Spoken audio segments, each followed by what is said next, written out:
هادي له ونشهد أن لا إله إلا الله وحده لا شريك له ونشهد أن سيدنا ونبينا وشفيعنا وحبيبنا وسندنا وقائدنا وإمامنا محمدا عبده ورسوله أرسله الله إلى كافة للناس بشيرا ونذيرا وداعيا إلى الله بإذنه وسراجا منيرا صلى الله تعالى على خير خلقه محمد وآله وأصحابه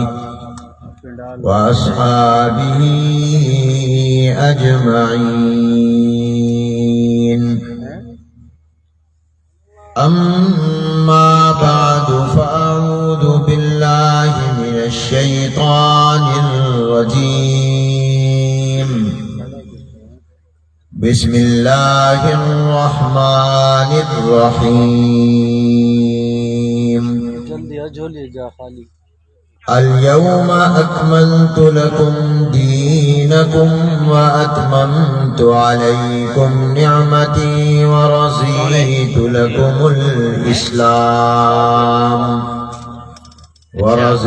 لكم الإسلام دينا. صدق الله العظيم وصدق رسوله النبي الكريم، ونحن على ذلك لمن الشاهدين والشاكرين، والحمد لله رب العالمين. اللهم صل على محمد وعلى آل محمد كما صليت على إبراهيم وعلى آل إبراهيم إنك حميد مجيد. اللهم بارك على محمد وعلى آل محمد كما باركت على إبراهيم وعلى آل إبراهيم إنك حميد مجيد. قابل صد احترام مخدوم و مکرم عظیم روحانی شخصیت ہمارے سرپرست عالمی مجلس تحفظ ختم نبوت پاکستان کے امیر حضرت اقدس پیر ناصر الدین خاکوانی صاحب دامت برکاتہم العالیہ، ہمارے رفیق سفر جامعہ فاروقیہ شجاعت کے محتمم حضرت مولانا زبیر احمد صدیقی صاحب دامت برکاتہم العالیہ، معاون ناظم وفاق المدارس العربیہ پاکستان پنجاب، قابل صد احترام عالمی مجلس تحفظ ختم نبوت پاکستان کے مرکزی رہنما حضرت مولانا اللہ وسایہ صاحب دامت برکاتہم العالیہ، عالمی مجلس تحفظ ختم نبوت پاکستان کے رہنما حضرت مولانا محمد اسماعیل شجابادی صاحب دامت برکاتہم العالیہ، اور مجلس کے تمام ذمہ داران، علماء کرام، بزرگان محترم، برادران اسلام، السلام علیکم ورحمۃ اللہ وبرکاتہ۔ آج بتاریخ 13 ذی القعدہ سن 1444 ہجری مطابق 3 جون سن 2023 بروز ہفتہ بعد نماز عشاء جلال پور ضلع ملتان کے اس اسٹیڈیم میں تحفظ ختم نبوت کے عنوان سے منعقدہ اجتماع میں شرکت ہم سب کے لیے باعث سعادت ہے۔ دعا ہے کہ اللہ تبارک و تعالی اسے ہماری بخشش، مغفرت اور نجات کا سبب بھی بنا دے۔ موسم کی صورتحال آپ کے سامنے ہے۔ اس کانفرنس کے لیے جن حضرات نے دن رات محنت کی وہ قابل تحسین اور قابل قدر بھی ہے، قابل مبارکباد بھی۔ لیکن جس طرح حضرت مولانا فرما رہے تھے کہ ہم اللہ کے فیصلوں اور تقدیر پر راضی ہیں۔ سیدنا علی بن ابی طالب کرم اللہ تعالی وجہہ سے کسی نے پوچھا آپ نے اپنے رب کو کیسے پہچانا؟ تو سیدنا علی المرتضی رضی اللہ تعالیٰ نے فرمایا عرفت ربی بفصل العزائم، میں نے اپنے رب کو اور اللہ کو پہچانا اپنے پکے ارادوں کے ٹوٹنے کے ساتھ۔ ایک ارادہ کیا، عزم کیا کہ یہ کام اس طرح کرنا ہے، مگر وہ کام میں نہ کر سکا۔ معلوم ہوا کہ کوئی ایسی طاقت اور ذات اور ہستی ہے جو وہ چاہتی ہے وہ ہوتا ہے، جو وہ نہیں چاہتی وہ نہیں ہوتا۔ ایک مرتبہ رئیس المحدثین وفاق المدارس العربیہ پاکستان کے صدر حضرت مولانا سلیم اللہ خان صاحب رحمت اللہ علیہ سے میں نے عرض کیا کہ حضرت وقتاً فوقتاً حکومت کی طرف سے مختلف مسائل مشکلات آتے رہتے ہیں، دینی مدارس کے خلاف اعلانات، منصوبے، پروگرام، قوانین بنتے اور ان کا اعلان ہوتا رہتا ہے۔ ایک عرصے سے آزمائش، امتحان اور ابتلاء کا دور ہے، تو آپ اس میں کوئی رہنمائی فرمائیں۔ تو حضرت رحمت اللہ علیہ نے مجھ سے فرمایا حنیف میں تمہیں ایک ایسی چیز بتاتا ہوں، جب بھی کوئی پریشانی آئے تو یہ پڑھ لیا کرو، انشاءاللہ وہ پریشانی دور ہو جائے گی۔ میں نے کہا حضرت فرمائیے۔ فرمانے لگے کہ جب بھی کوئی آزمائش اور امتحان، کوئی پریشانی آئے تو اس کا استحضار کیا کرو، وظیفہ کیا کرو، ورد کیا کرو کہ ما شاء اللہ کان وما لم یشاء لم یکن، جو اللہ چاہے گا وہ ہوگا، جو اللہ نہیں چاہے گا وہ نہیں ہوگا۔ یہ ما شاء اللہ کان وما لم یشاء لم یکن یہ انسان کو طاقت دیتا ہے اللہ کی تقدیر پر راضی رہو۔ عارف باللہ حضرت مولانا مفتی محمد حسن صاحب امرتسری رحمت اللہ علیہ، خلیفہ اجل حکیم الامت حضرت مولانا اشرف علی تھانوی رحمت اللہ علیہ فرمایا کرتے تھے بندہ تو وہ بندہ ہے جو ہر حال میں اللہ پر راضی ہو۔ وہ بندہ ہی کیا بندہ ہے جو کسی حال میں اللہ پر راضی ہو اور کسی حال میں اللہ پر راضی نہ ہو۔ بندہ تو وہ بندہ ہے جو ہر حال میں اللہ پر راضی ہو۔ وہ بندہ ہی کیا بندہ ہے جو کسی حال میں اللہ پر راضی ہو اور کسی حال میں اللہ پر راضی نہ ہو۔ اور ایک سرائکی کے اسی علاقے کے بزرگ تھے، وہ سرائکی میں کہا کرتے تھے مہر سیندہ دم بدم، قہر سیندہ گاہ گاہ، قہر سیندہ دم بدم، قہر سیندہ گاہ گاہ۔ اللہ کی مہربانی، اس کا فضل، اس کا کرم اور اس کی رحمتیں تو ہر وقت ہیں، موسلا دھار بارش کی طرح برس رہی ہیں۔ کبھی کبھی وہ ذرا جھنجھوڑتا ہے اور کبھی کبھی وہ امتحانات میں بھی ڈالتے ہیں۔ تو مہر سیندہ دم بدم، قہر سیندہ گاہ گاہ، این بھی سجن واہ واہ، اون بھی سجن واہ واہ۔ بلند آواز سے سبحان اللہ کہو۔ اللہ جو سبحان اللہ کہہ رہا ہے اس کو جنتی بنا دے۔ اللہ جو سبحان اللہ کہہ رہے ہیں ان کو مکہ مدینہ دکھا دے۔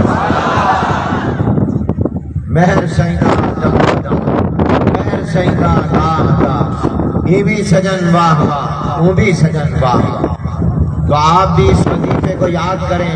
ماشاء اللہ عالم یشاء لم یکن. ہم اللہ کی تقدیر پر راضی ہیں, فیصلے پر راضی ہیں. چونکہ موسم کی صورتحال آپ کے سامنے ہے, اس لیے میں اختصار کے ساتھ بس 2-3 باتیں عرض کروں گا. میرے بعد بھی کئی علماء کے بیانات ہونے ہیں. پہلی بات تو یہ یاد رکھیے کہ ابھی حضرت مولانا اللہ وسائے صاحب دامن برکاتہ العالیہ محدث العصر حضرت علامہ انور شاہ کشمیری رحمت اللہ علیہ کا تذکرہ فرما رہے تھے, جو دیوبند سے سفر کر کے آپ کے قریب بہاولپور میں آئے تھے. یہاں کی عدالت میں جو مشہور مقدمہ تھا قادیانی اور مرزائیوں کے حوالے سے, اس میں پیش ہونے کے لیے اپنا بیان اور موقف دینے کے لیے اور ختم نبوت کی شہادت اور گواہی دینے کے لیے قادیانی اور مرزائیوں کے کفر پر اسلام کے احکام کو بتانے کے لیے تشریف لائے تھے. تو میں ان کے حالات مجھے آج میرے عزیز بیٹے نے بتائے. ایک کتاب پڑھ رہے تھے تو مجھے کہا یہ ذرا تازہ دیکھیے کہ حضرت علامہ انور شاہ کشمیری رحمۃ اللہ علیہ جب بہاولپور آئے تو حضرت کا یہاں جامع مسجد الصادق بہاولپور میں جمعے کے موقع پر بیان تھا. نماز جمعہ کے بعد حضرت کا بیان تھا. جب نماز جمعہ پڑھ کر حضرت علامہ انور شاہ کشمیری رحمۃ اللہ علیہ نے بیان شروع کیا تو فرمایا کہ میں آج کل کسی بیماری اور مرض میں ہوں. مجھے خونی بواسیر کی شکایت ہے. میرے اندر سفر کی ہمت نہیں تھی اور میں دیوبند سے بھابیل کے جانے کی تیاری کر رہا تھا کہ اتنے میں شیخ الجامعہ بہاولپور جو اس زمانے میں جامعہ عباسیہ کہلاتا تھا, تو ان کے شیخ الجامعہ کا مجھے خط اور پیغام ملا کہ یہاں مرزائیوں کے خلاف ایک مقدمہ چل رہا ہے, منکرین ختم نبوت کے خلاف مقدمہ ہے. اس میں آپ کی شہادت اور گواہی کی ضرورت ہے اور آپ کا بیان بہت ضروری ہے. فرمایا کہ میں اسی وقت بجائے بھابیل جانے کے, جبکہ میں تیاری کر چکا تھا, میں پاک بری کام تھا اور میں روانہ دیوبند سے ہونے لگا تھا ہندوستان کے دوسرے علاقے بھابیل کے لیے, لیکن میں نے اپنا رخت سفر بہاولپور کے لیے باندھ دیا, اپنا ارادہ بدلا اور میں اپنی تکلیف میں, بڑھاپے میں اور مرض کی حالت میں دیوبند سے یہاں پر پہنچا اور پھر لوگوں سے خطاب کر کے فرمایا میں اس لیے آیا کہ میں نے یہ سوچا کہ اور کچھ تو میرے پاس اپنی بخشش کا اور مغفرت کا سامان ہے نہیں, یہ میری نجات کا ذریعہ بن جائے گا. جب میں ختم نبوت کی وہاں جا کر گواہی دوں گا تو میں اپنی بخشش اور نجات کا اس کو ذریعہ سمجھ کر یہاں بہاولپور میں آیا ہوں. جس وقت کے بعد حضرت علامہ انور شاہ کشمیری رحمت اللہ علیہ نے فرمائی تو ان کے شاگرد مولانا عبد الحنان ہزاروی رحمت اللہ علیہ کھڑے ہوئے اور کہنے لگے, لوگوں اگر علامہ انور شاہ کشمیری رحمت اللہ علیہ کے پاس بخشش اور مغفرت کا کوئی سامان نہیں ہے تو میرے اور آپ کے پاس پھر کہاں ہوگا. جب وہ کہہ رہے ہیں کہ میرے پاس آخرت میں بخشش کا کوئی ذریعہ اور سامان, کوئی نیکیاں نہیں ہیں, جن کی پوری زندگی علوم نبویہ کی خدمت میں گزری ہے. اور مجھے اپنے استاد محترم کا فرمان یاد آیا. میرے استاد حضرت علامہ مولانا محمد شریف صاحب کشمیری رحمت اللہ علیہ, جن سے ہم نے خیر المدارس میں بخاری اور ترمذی پڑھی, جو دارالعلوم دیوبند کے استاد تھے, بہت بڑے محدث اور عالم تھے. وہ جب قاری طیب صاحب رحمت اللہ علیہ کا انتقال ہوا اور قاری طیب صاحب کی وفات کی خبر آئی تو خیر المدارس کی مسجد میں اساتذہ اور طلباء جمع ہوئے. ایک مختصر سا تعزیت کا بیان علامہ مولانا محمد شریف کشمیری رحمت اللہ علیہ نے فرمایا تو اس میں یہ بات فرمائی جو مجھے آج تک یاد ہے اور میرے ان کانوں نے وہ بات سنی. فرمانے لگے کہ میں نے اپنی زندگی میں 2 ایسے بزرگ دیکھے ہیں, 2 ایسے عالم اور اللہ والے دیکھے ہیں کہ جن کے چہرے کو دیکھتے ہی اگر دیکھنے والا یہ قسم کھا لے کہ انہوں نے کبھی کوئی گناہ نہیں کیا ہوگا تو فرمایا وہ اپنی قسم میں جھوٹا نہیں ہوگا, وہ اپنی قسم میں خانص نہیں ہوگا. اگر ان کے چہرے کو دیکھ کر یہ کہہ دے کہ اس چہرے چہرے والے نے کبھی کوئی گناہ نہیں کیا ہوگا۔ اور ہم سب دیکھنے لگے یہ کون سے دو بزرگ ہیں؟ تو فرمایا ایک میں نے اپنی زندگی میں جس عالم ربانی کو اور جس اللہ والے کو دیکھا جس کا چہرہ ہی بتاتا تھا کہ اس نے کبھی گناہ نہیں کیا ہوگا اور قسم کھانے والا بھی کبھی جھوٹا نہیں ہوگا، اور میں وہ چہرہ تھا علامہ انور شاہ کشمیری رحمۃ اللہ علیہ۔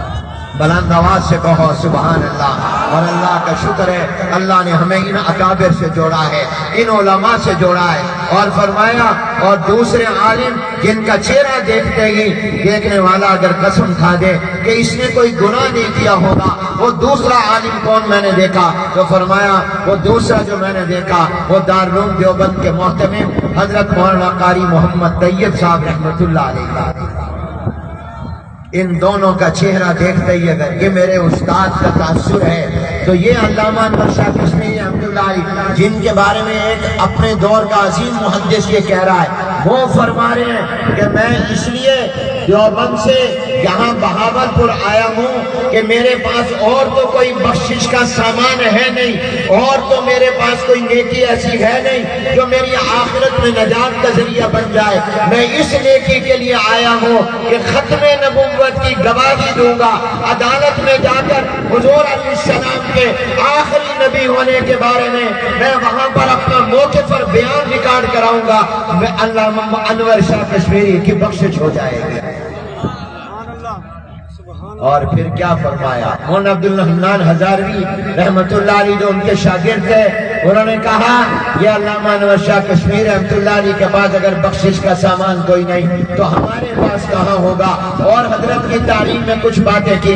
حضرت علامہ انور شاہ کشمیری رحمت اللہ علیہ نے فوراً دوبارہ اپنا بیان شروع کیا اور فرمایا انہوں نے میری تعلیم میں مبالغہ کر دیا، انہوں نے جو کچھ کہا وہ اپنی محبت میں کہہ دیا، میں ایسا نہیں جیسا یہ کہہ رہے ہیں۔ اور پھر اس کے بعد جو جملے فرمائے، اللہ اکبر، سونے کے پانی سے لکھنے کے قابل، آب زر سے لکھنے کے قابل، اور اپنے دلوں پر نقش کر لو۔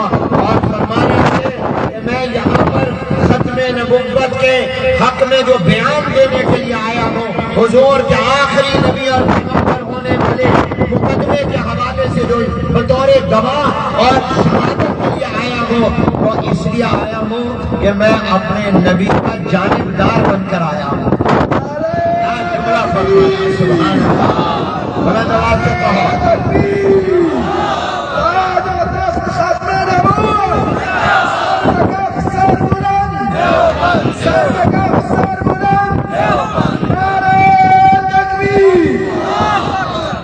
اللہ نے بھی رحمت کی ہوائیں چلا دی، یہ جنت کی ہوا ہے، ختم نبوت کی برکت ہے۔ فرمایا میں جناب نبی کریم حضور اکرم صلی اللہ علیہ وسلم کا جانبدار بن کر آیا ہوں۔ یہ الفاظ فرمایا علامہ انور شاہ کشمیری رحمۃ اللہ علیہ نے، اور آگے کیا جملہ فرمایا، اللہ اکبر، اور پورا مجمع رو پڑا جب علامہ انور شاہ کشمیری رحمۃ اللہ نے فرمایا لوگوں یہ بات مجھے سمجھ آ گئی، تم بھی یہ بات سمجھ لو اور یہ سمجھ کر جانا۔ اور میں کہتا ہوں اس کانفرنس میں کوئی اور بات تمہیں یاد رہے نہ رہے، علامہ انور شاہ کشمیری رحمۃ اللہ علیہ محافظ ختم نبوت، وکیل ختم نبوت کی اس بات کو ساری زندگی یاد رکھ لینا۔ فرمایا یہ بات دل میں آ گئی ہے، سمجھ میں آ گئی ہے، بیٹھ گئی ہے کہ اگر ہم نے حضور کی ختم نبوت کا تحفظ نہ کیا تو پھر گلی کا کتا بھی ہم سے بہتر ہے۔ یہ الفاظ وقت کے محدث کے ہیں، فرمایا اگر ختم نبوت کا تحفظ نہ کیا تو پھر گلی کا کتا بھی ہم سے بہتر ہے۔ اور جو آگے جملے کہنے لگا ہوں نقل ہی کر رہا ہوں، دل میں کچھ اللہ نے اپنی طرف سے بھی ڈال دیے، عرض کرتا ہوں یاد رکھو ختم نبوت ہمارا عقیدہ ہی نہیں، ہماری عقیدت بھی ہے۔ ختم نبوت ایمان بھی ہے، ختم نبوت ہمارا عشق بھی ہے، ختم نبوت ہمارا دین بھی ہے، ختم نبوت ہماری مصطفیٰ سے محبت بھی ہے۔ یہ عقیدہ بھی ہے، عقیدت بھی ہے، ایمان بھی ہے، عشق بھی ہے، دین بھی ہے اور محبت بھی ہے۔ یہ براہ راست جناب نبی کریم صلی اللہ علیہ وسلم سے نسبت جوڑ دیتے ہیں۔ ختم نبوت کا عقیدہ یہ دین کی بنیاد ہے. یہ عقیدہ محفوظ تو پورا دین محفوظ ہے. اگر یہ عقیدہ محفوظ نہیں تو دین کی کوئی بات بھی محفوظ نہیں ہے. اور میرے دوستو بس یہ سمجھ لو ختم نبوت کا معنی کیا ہے. ختم نبوت کا معنی تکمیل نبوت ہے. ختم نبوت کا معنی تکمیل رسالت ہے کہ جناب نبی کریم رحمت عالم حضور اکرم صلی اللہ علیہ وسلم پر اللہ نے نبوت کو رسالت کو مکمل کر دیا ہے. اس لیے قرآن میں اللہ نے اعلان کیا بسم اللہ الرحمن الرحیم الیوم اکملت لکم دینکم واتممت علیکم نعمتی ورضیت لکم الاسلام دینا. آج کے دن میں نے دین مکمل کر دیا. یہ اعلان تورات میں نہیں ہے, یہ اعلان انجیل میں نہیں ہے, یہ اعلان زبور میں نہیں ہے, حضور علیہ السلام سے پہلے انبیاء پر اترنے والے صحائف میں نہیں ہے, 1,23,999 نبی اور پیغمبروں پر اترنے والی وحی میں یہ اعلان نہیں ہے. یہ اعلان آخری وحی میں ہے, قرآن والی وحی میں ہے, جس میں اللہ نے اعلان کیا کہ میں نے آپ کے دین کو مکمل کر دیا. تو ختم نبوت کا معنی یہ نہیں ہے کہ حضور علیہ السلام نبی بنے نبوت ختم, یعنی یہ اس معنی میں نہیں ہے کہ اب نبوت ہے ہی نہیں. نبوت ہے مگر میرے محمد کی نبوت ہے, حضور علیہ السلام کی نبوت ہے. قادیانی دھوکہ دیتے ہوئے کہتا ہے, سوال کرتا ہے, پوچھتا ہے عام آدمی سے, بتاؤ نبوت رحمت ہے یا رحمت نہیں ہے؟ اب ظاہر کہے گا نبوت رحمت ہے, تو وہ کہتا ہے جب رحمت ہے تو رحمت تو ختم نہیں ہونی چاہیے, رحمت تو باقی رہنی چاہیے, جاری رہنی چاہیے.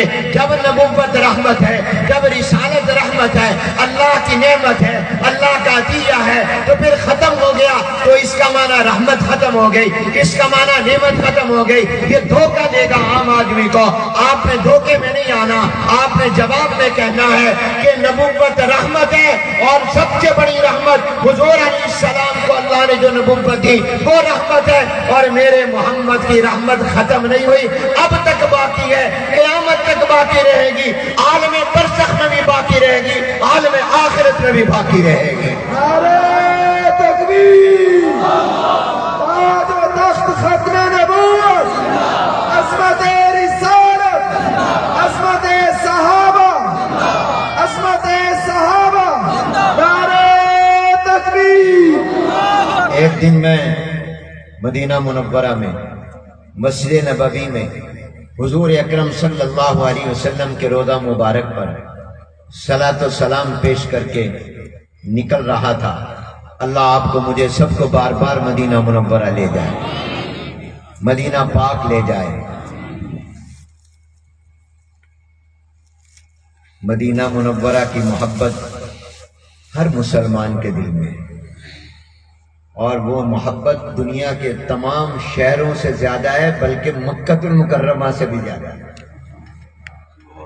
حضور علیہ السلام کی دعا ہے, حضور جب مدینہ منورہ میں آئے تو دعا کیا, اللہم حبب الینا المدینہ کحبنا مکہ او اشد. اے اللہ ہمارے دل میں جتنی محبت مکہ المکرمہ کی ہے اتنی مدینہ منورہ کی ڈال دے, بلکہ مدینہ منورہ کی محبت مکہ سے بھی زیادہ ڈال دے.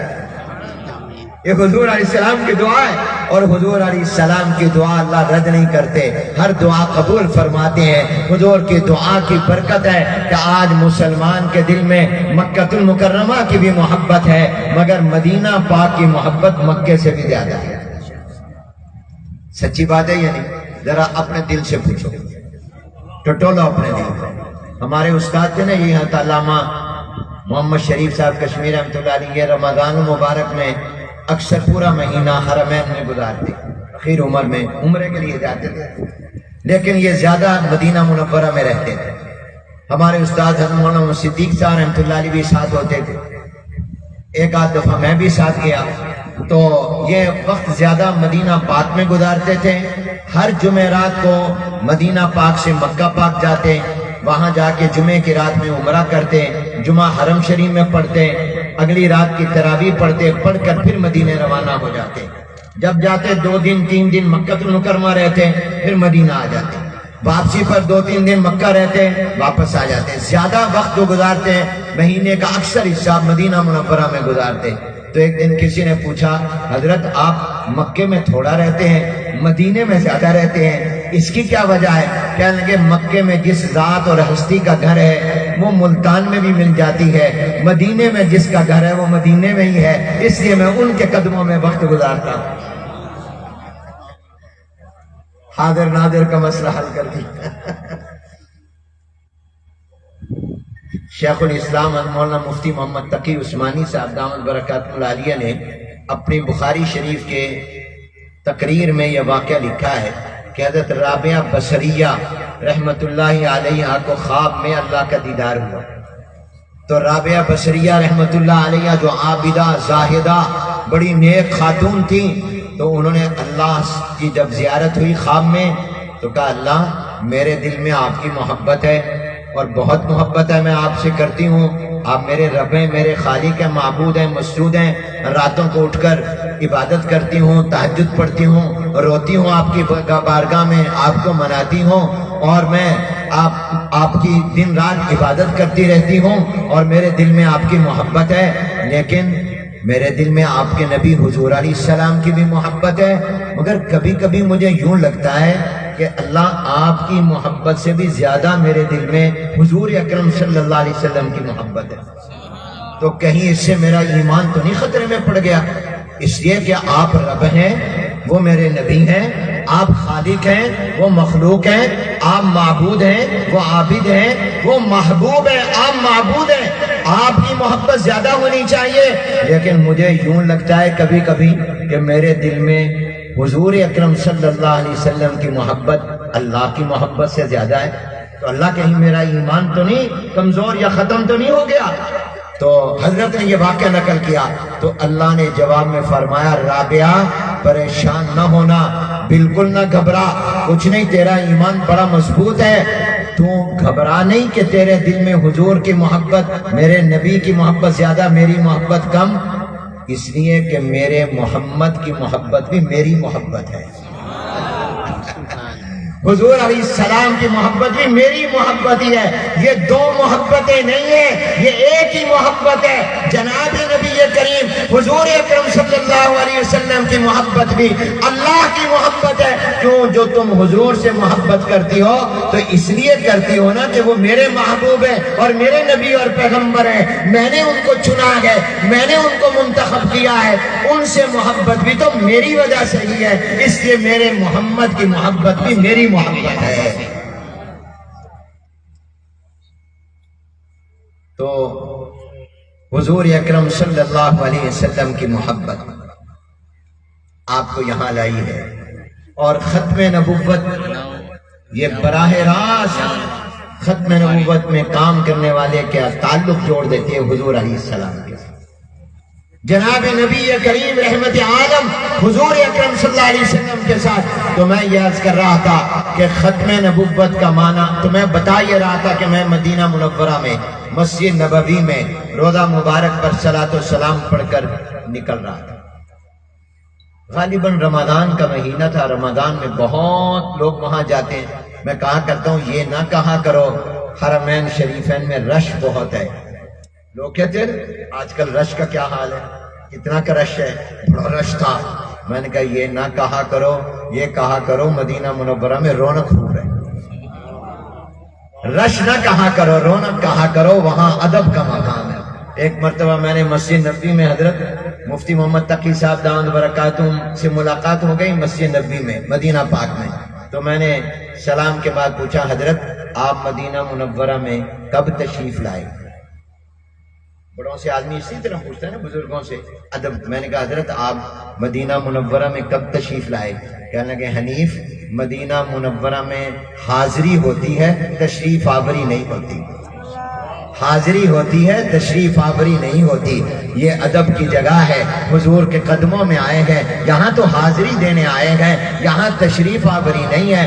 اس دن حضرت نے میری اصلاح کی، وہ دن گیا، آج کا دن آ گیا، اب میں جب بھی کبھی مدینہ پاک یا مکہ پاک میں کسی بزرگ کی ملاقات ہو جائے میں یہ پوچھتا ہوں آپ کی آمد کب ہوئی، اور اگر کوئی برابر کا یا چھوٹا ہو عمر میں تو میں کہتا ہوں آپ کی حاضری کب ہوئی۔ کوئی مجھ سے پوچھتا ہے کہ آپ کب آیا وہ لفظ تشریف کا بولتا ہے، فوراً اس کو بتا بھی دیتا ہوں، یہ واقعہ بھی سنا دیتا ہوں، اور جواب میں کہتا ہوں میں فلاں دن حاضر ہوا۔ نعرہ تکبیر، عظمت مصطفیٰ، محبت مصطفیٰ، نعرہ تکبیر، تاج و تخت ختم نبوت، قائد وفاق المدارس العربیہ پاکستان۔ تو وہاں حاضری ہوتی ہے، وہ ادب کی جگہ ہے۔ تو میں جناب نبی کریم حضور اکرم صلی اللہ علیہ وسلم کے روضہ مبارک پر صلاۃ و سلام پڑھ کر نکل رہا تھا، تو میں نے دیکھا خوب رونق ہے، رش کا لفظ کبھی نہ بولا۔ حرمین میں کیا کہنا؟ دعا سکھائی گئی، اللہم زد ھذا البیت تعظیما و تکریما و تشریفا وزد من زار ھذا البیت تعظیما و تکریما و تشریفا۔ تو وہاں یہ کہا کرو رونق خوب ہے۔ تو میں نے دیکھا رونق بہت ہے، تا حد نگاہ لوگ ہی لوگ ہیں، لاکھوں کا مجموعہ ہے۔ تو میرے دل میں اللہ نے ایک بات ڈالی، اور یہ اس وقت کی بات ہے جب میں حرمین شریفین پہنچا تھا، تقریباً 6-7 مسلمان ملکوں کا دورہ کرنے کے بعد۔ اس سے پہلے میں عراق گیا تھا، اور عراق میں اس کے خاص طور پر بغداد شہر میں بڑے بڑے اولیاء ہیں، فقہاء ہیں، مجتہدین، محدثین سوئے ہوئے ہیں، علماء صلحاء اولیاء اللہ ہیں۔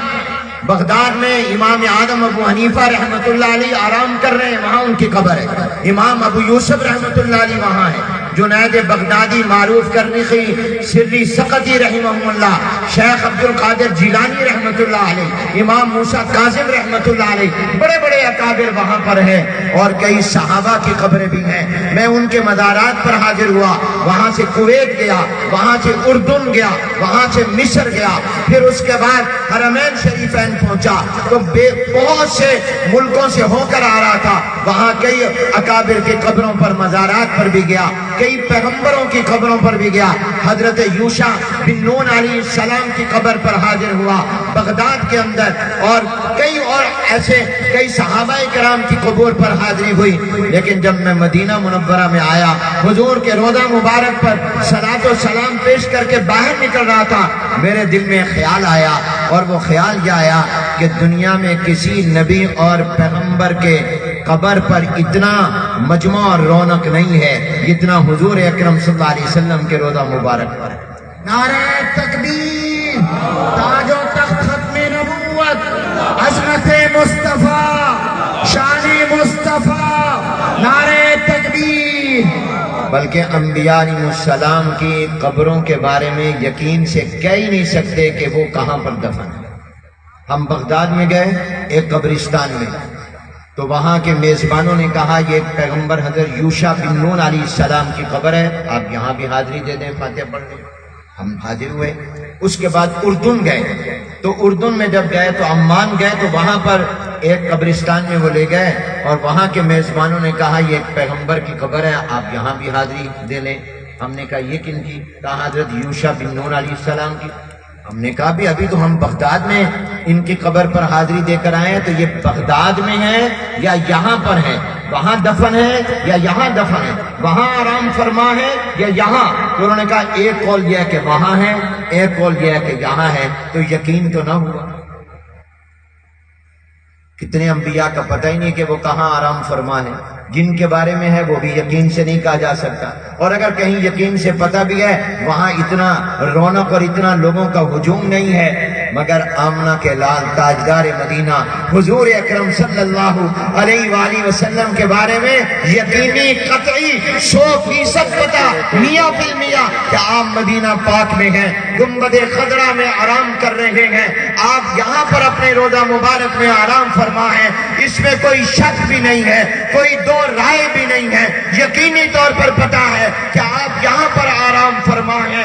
اور پھر آپ کے روضہ مبارک پر پورا سال لاکھوں مسلمان اطراف و اکناف پوری دنیا سے آ رہے ہیں۔ تو میرے دل میں وہاں یہ بات آئی کہ اللہ نے جن پیغمبروں کی نبوت کا زمانہ ختم کر دیا، ان کی چیزوں کو محفوظ نہیں رکھا، جن کی اللہ نے نبوت کو قیامت تک رکھنا تھا، اللہ نے ان کی قبر اور روضہ مبارک کو بھی محفوظ رکھا ہے۔ اور اتنی رونق وہاں رکھی ہے، تاحد نگاہ لوگ ہی لوگ ہیں، پوری دنیا سے آ رہے ہیں، ہر وقت 24 گھنٹے صلاۃ و سلام پیش کر رہے ہیں۔ تو ختم نبوت کا معنی میں نے آپ سے عرض کیا، تکمیل نبوت۔ کیا معنی ہے؟ حدیث میں آتا ہے حضور اکرم صلی اللہ علیہ وسلم نے مثال دی، تشبیہ دی ایک عمارت کے ساتھ، ایک خوبصورت محل عمارت ہے، اس کو دیکھنے والے دیکھ کر کہتے ہیں کیا خوبصورت عمارت ہے، مگر اس میں ایک اینٹ کی جگہ خالی ہے، دیکھنے والے کہتے ہیں کاش یہ اینٹ بھی لگی ہوئی ہوتی۔ حضور علیہ السلام فرماتے ہیں وہ اینٹ میں محمد ہوں۔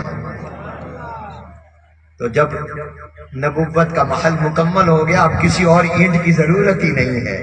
تو ختم نبوت کا معنی کیا ہے؟ تکمیل نبوت۔ نبوت اللہ نے مکمل کر دی۔ میں اس کو ایک مثال سے سمجھایا کرتا ہوں، یاد آ گئی، عرض کر دیتا ہوں۔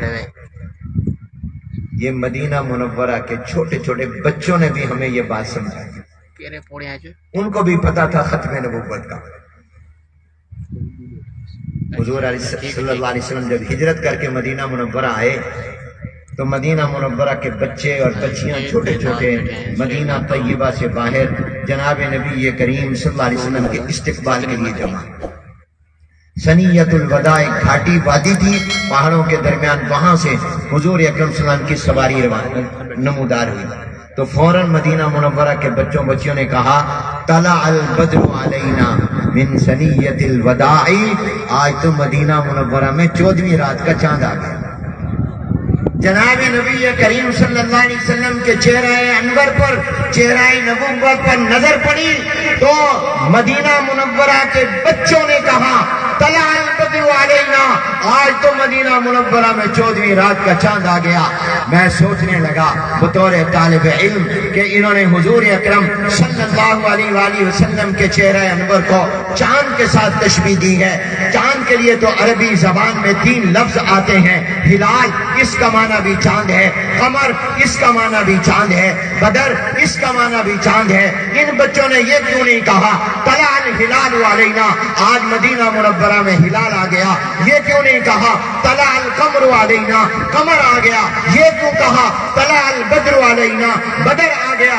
انہوں نے چاند کے 2 لفظ چھوڑ کر تیسرا لفظ کو اختیار کیا، چاند کے ساتھ تشبیہ دینی تھی۔ تو عربی زبان میں، عربی لغت میں، عربی ڈکشنری میں چاند کے لیے ہلال کا لفظ بھی ہے، ہلال قمر کا لفظ بھی ہے، ہلال کا معنی بھی چاند ہے، قمر کا معنی بھی چاند ہے، بدر کا معنی بھی چاند ہے۔ انہوں نے طلع الہلال علینا نہیں کہا، طلع القمر علینا نہیں کہا، یہ طلع البدر علینا کیوں کہا ہے؟ یہ میں سوچنے لگا، بطور طالب علم غور کرنے لگا۔ جب میں نے مطالعہ کیا، جستجو کی، تو جواب اس کا یہ ملا کہ اگرچہ ان تینوں لفظوں کا قدر مشترک کے طور پر معنی چاند ہے، ہلال کا معنی بھی چاند ہے، قمر کا معنی بھی چاند ہے، بدر کا معنی بھی چاند ہے، مگر ان میں تھوڑا تھوڑا فرق بھی ہے۔ ہلال کہتے ہیں مہینے کی پہلی تاریخ کے چاند کو، اس لیے ہمارے ملک میں چاند دیکھنے کی جو کمیٹی ہے اس کا نام کیا ہے؟ جلال پور والوں بتاؤ۔ رؤیت قمر کمیٹی، رؤیت بدر کمیٹی، کیا نام ہے اس کا؟ کیونکہ وہ اعلان جو کرتے ہیں وہ پہلی تاریخ کے چاند کا کرتے ہیں، انہوں نے یہ بتانا ہوتا ہے پہلی ہو گئی کہ نہیں ہو گئی، پہلی کا چاند نظر آیا کہ نہیں آیا، اس لیے اس کمیٹی کا نام رؤیت ہلال کمیٹی ہے۔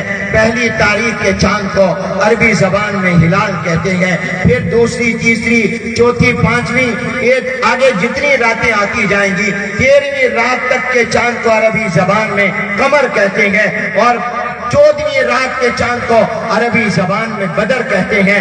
اگرچہ تینوں کا معنی چاند ہے، مگر فرق یہ ہے ہلال پہلی کا چاند ہے اور قمر دوسری سے لے کر 13ویں رات تک کا چاند ہے، اور بدر 14ویں رات کا چاند ہے۔ پہلی رات کا چاند چھوٹا ہوتا ہے، اس کی روشنی پوری نہیں ہوتی، وہ نامکمل ہوتا ہے۔ جو جو راتیں گزرتی ہے چاند بڑا ہوتا جاتا ہے، اور بڑھتے بڑھتے 14ویں رات پر جب آتا ہے تو چاند پورا مکمل روشن ہو جاتا ہے، اور چاند بھی پورا بڑا بن جاتا ہے، اور وہ رات کہتے ہیں یہ چاند رات ہے۔ حالانکہ چاند تو پہلی راتوں میں بھی ہوتا ہے، مگر ان کا نام چاند رات نہیں ہوتا۔ چاند رات 14ویں رات کو کہتے ہیں کیونکہ چاند مکمل ہو گیا. قربان جاؤں مدینہ منورہ کے بچوں کی عقل پر, ان کی دانش پر. انہوں نے مسئلہ 1400 سال پہلے تشبیہ کے طور پر سمجھا دیا. جس طرح دنیا کے آسمان پر پہلی کا چاند آتا ہے وہ نامکمل ہوتا ہے, پھر قمر آتا ہے وہ بھی مکمل نہیں ہوتا, پھر 14ویں کا آتا ہے یہ مکمل ہو جاتا ہے. اسی طرح پر نبوت اور رسالت کا ایک آسمان ہے. اس نبوت اور رسالت کے ایک آسمان پر آدم علیہ السلام ہلال نبوت بن کر آئے, وہ نبوت کا پہلا چاند بن کر آئے. اور ان کے بعد جتنے نبی اور پیغمبر حضرت عیسیٰ علیہ السلام تک آئے وہ قمر بن کر آئے. اور جب نبوت والے آسمان پر, رسالت والے آسمان پر آمنہ کا لال چمکا تو وہ ہلال بن کر نہیں چمکا, وہ قمر بن کر نہیں چمکا, بلکہ وہ بدر بن کر چمکا. جس طرح دنیا کے آسمان میں 14ویں رات کے چاند کے بعد چاند کی روشنی کا کوئی درجہ نہیں ہے, میرے پیغمبر کے نبی بن کر آسمان نبوت پر چمکنے کے بعد نبوت کا کوئی درجہ باقی نہیں ہے.